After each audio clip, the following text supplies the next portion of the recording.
Guten Tag YouTube, this is the lightning flash here. I'm going to make carbon. Well, I'm going to try to. Because this isn't completely sugar. It's stevia or whatever that crap is. So, you need a reaction vessel. I would say thick plastic that won't be eaten by sulfuric acid. That's just me. Or tempered glass or glass that can take heat, because this will get pretty hot. You know, I got my sugar. This is like 40 grams. This stuff's so light. This is like 10 grams of this stuff, so I may not get much carbon. Then I got about 20 grams of brown sugar because I just wanted to see the difference between the normal sugar. Got baking soda. Hello. A saturated solution of baking soda and water, just in case I spill something. That's why I also have this. And fairly pure sulfuric acid. Now what happens is the sulfuric acid takes the water out of the sugar, leaving carbon. So it'll go sulfuric acid, the sugar, and it will be produced. The products of the reaction is pure carbon, about 12 moles. If you have a pure, completely 1 mole, but I don't know what 1 mole of this stevia is, so who knows. Sulfur dioxide, I wouldn't suggest breathing, and water. So I'm just gonna, so it's about 20 grams. We'll just eyeball it. Oh, you know what? Let's do this.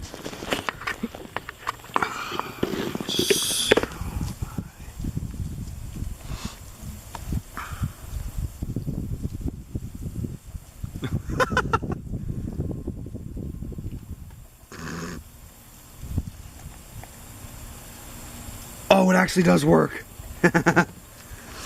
So what will happen? Oh man, that's happening pretty quickly. I don't have it all. Go, go, go, go. So as you can see, it turns black, and that is hot. Let's wait. Oh, are you too high to see that? Yes, you are. So it was white. Now it's like this black stuff. It is hot. It is starting to slightly boil. That is the water. Let's see if I can zoom in on the reaction a little bit. God, I love this camera. You can see it's bubbling. And at the bottom, that is completely black. Maybe a little more. A little more should do it.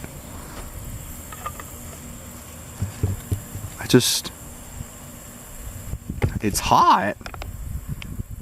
Really hot. I don't think it's getting hot enough.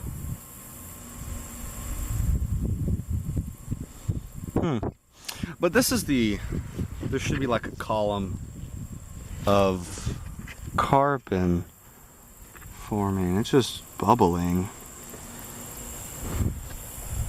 I mean, it's getting hot. It's also something else I forgot to say. It is an exothermic reaction, so this thing will probably be about 240, about 250 degrees Fahrenheit. That's why it boils water.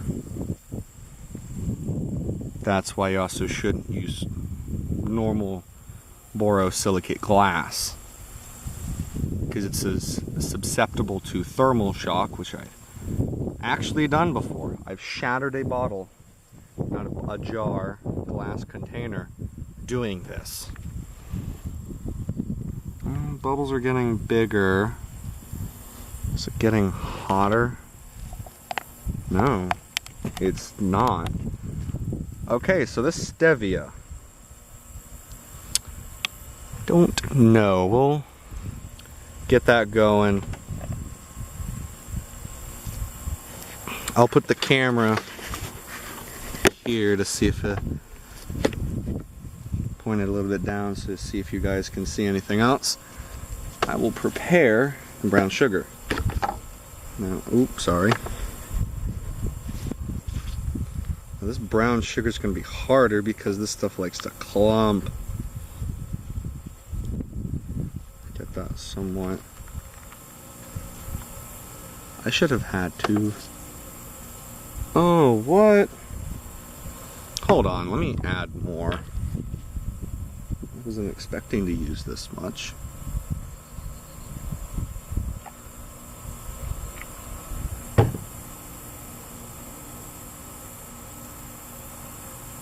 It's really not doing anything. And it's mixed. Now it's just this black liquid. Interesting. So let's...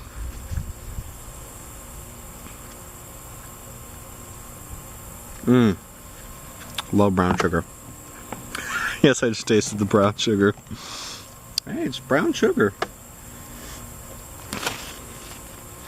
Now, I'm going to do something that'll make probably most of the chemists scream at me. No gloves.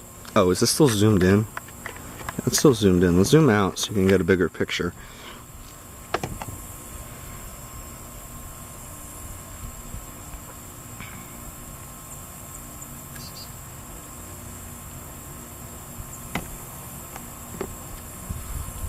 Oh, I don't have anything to stir this crap with.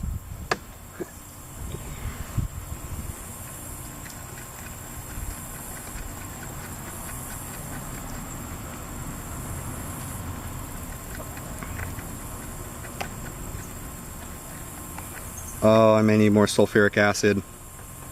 Do this quick, 'cause this one. Oh, spilled a little acid. Haha. See, this stuff, like, it looks like caramelized sugar.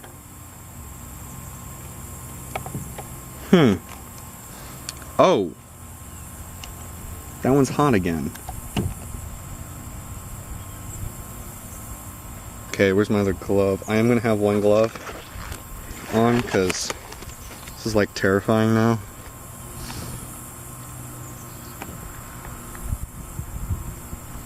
This stuff just turns black.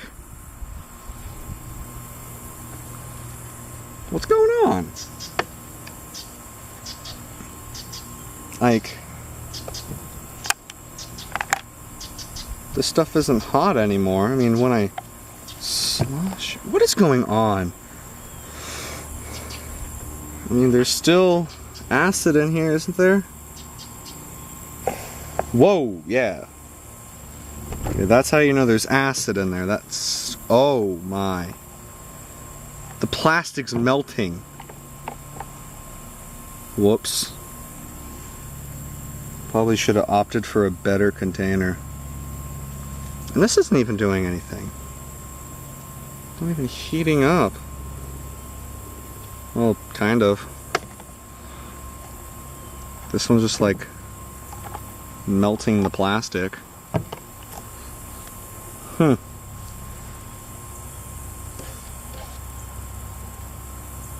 Interesting data.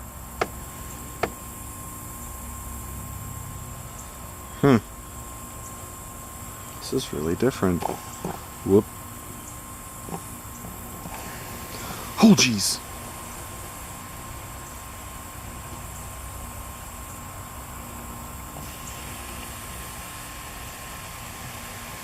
Oh! Hey! It's starting. See, that's what it's supposed to do. Now, that smoke, I can already smell it, is partially sulfur dioxide and water vapor. So, it's very, very noxious. Oh, geez. Haha. It's delayed.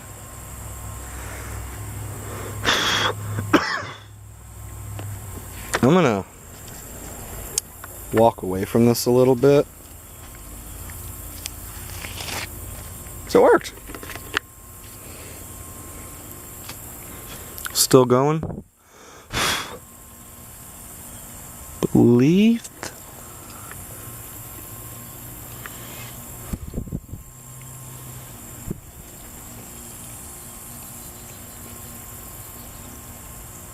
If I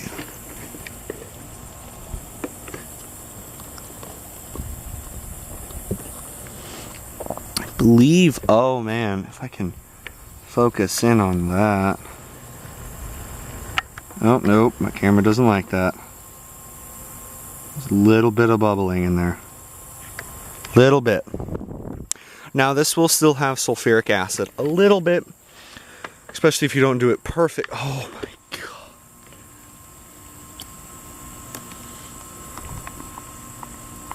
I don't know what that became. Wait a second. That bubble, those bubbles are kind of moving.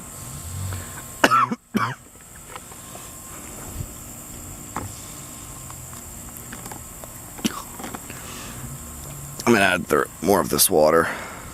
Because if you see, this stuff's actually boiling.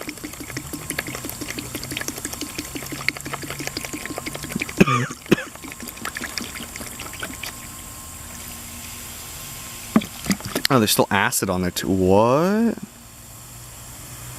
Is this stuff leaking carbon? Oh my god, it's vented. I'm gonna take this one out. I've got a little bit of little carbon thing, but whoa. Oh, this one's leaking.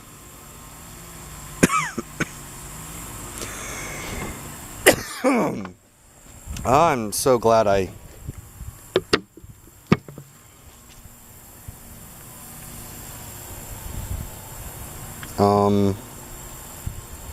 that's still bubbling. Let us put the cap on the sulfuric acid. Put this a little away from the reaction. I don't actually know what's happening now. It still kind of smells like sulfur in here, but it's very obnoxious. Think of gunpowder. Think of burning gunpowder, but a lot. Oh, this actually has the carbon in it. Oh wow. There's our bottle. So this has the actual carbon in it. A simple reaction turned into whatever the hell this is. Oh man, is this hot? No, it is warmer, but it's not hot. And that's because the water, more surface area, this can dissipate some heat, the wood does. Airflow, and then the gas is coming off, get rid of some heat too. Well, so this is part one of this. Oh, hold on, let me just show you the little bubbling.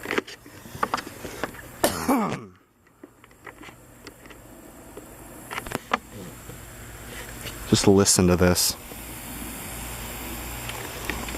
Oh man, this looks so alien. Like a alien membrane.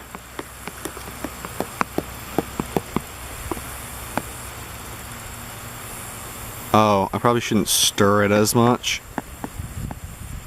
Yeah, because that action kind of brings it up. No, I only got on my camera. Just making sure. So this is part one of making carbon with sulfuric acid and sugar. Part two. Oh, maybe that'll give you a little bit of the bubbling action better. Yeah, look at that. That's what's happening. So the second part, I don't know when will come out because I have to filter all this carbon out.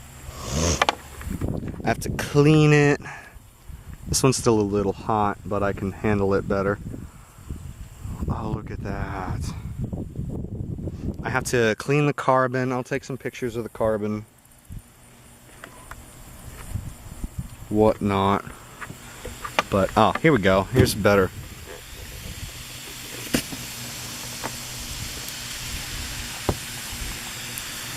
A better view of it. I think it melted through.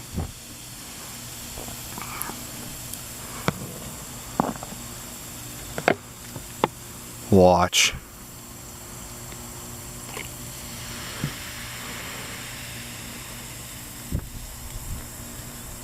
And this is also what I have to do.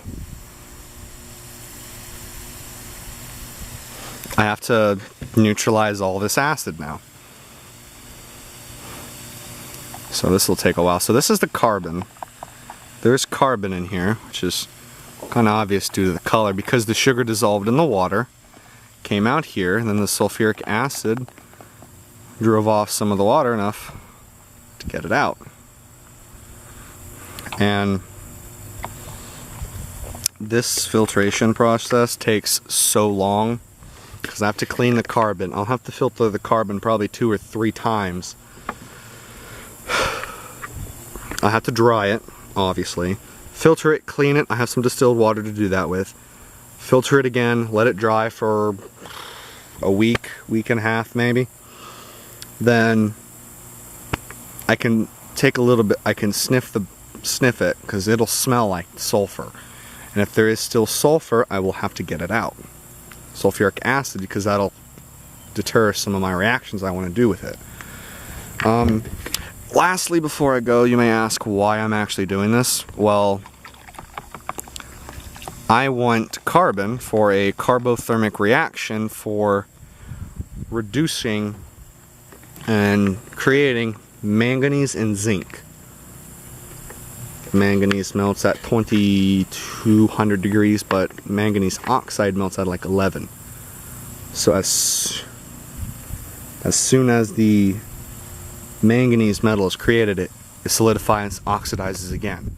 So I'll need some flux of some sort. So chaos with this crap. So I probably would have gotten that